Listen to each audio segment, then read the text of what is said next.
В понедельник, 3 апреля, в социальных сетях появилась информация о том, что несколько сотрудников Министерства внутренних дел Абхазии написали рапорт об увольнении. Тема получила широкую огласку. В обществе выдвигались различные версии произошедшего.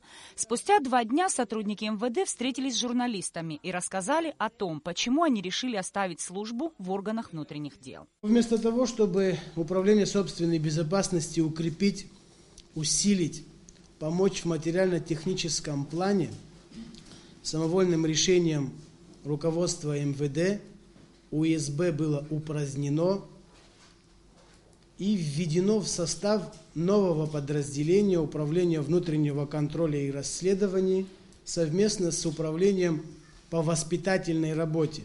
Чтобы вы понимали для себя, УСБ – это оперативное подразделение с оперативно-розыскной деятельностью, а УВР, Управление по воспитательной работе, это управление, занимающееся воспитательной работой.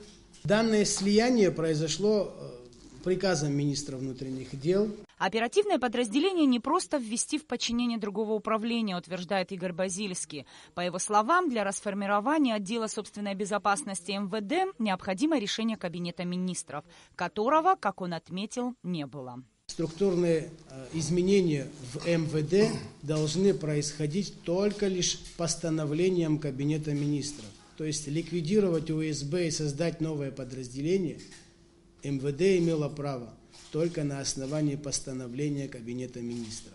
ВК ИР на сегодняшний день работает без положения об УВК ИР, без инструкции о проведении служебных проверок, без печати УВК ИР.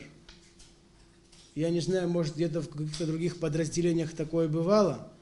У нас 2 канцелярии. Кстати, подобного рода ликвидации подразделений после назначения нового руководства еще произошли. Так, приказом министра было ликвидировано Управление по борьбе с оргпреступностью и введено в состав УР.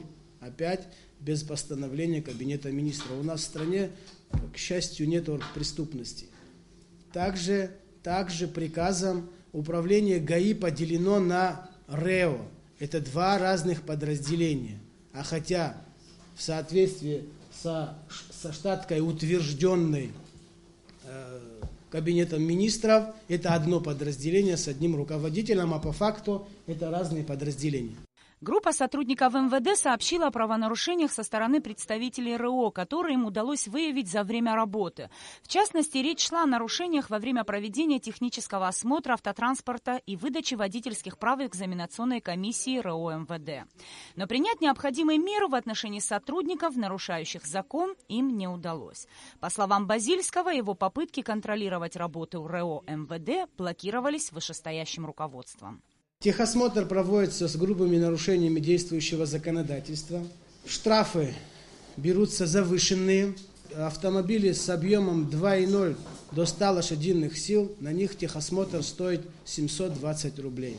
А по факту это 1500-1800 рублей. Было сказано вызвать этих сотрудников, поругать, чтобы они больше этого не делали.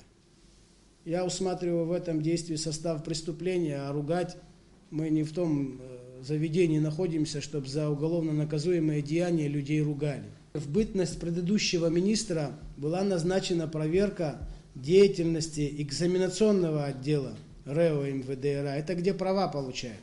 Из 40, из 50 человек в группе 4-5 сдавали экзамены. Это была черная полоса для экзаменационного отдела. Но чуть позже, уже с новым руководством, мне было сказано туда не ходить.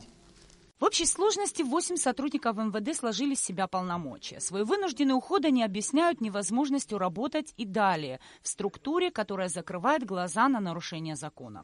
Силовики также обращаются ко всем представителям СМИ и общественности с просьбой не переводить инцидент в политическую плоскость. Нисфа Аршба, Алексея Гухава, Абхазское телевидение.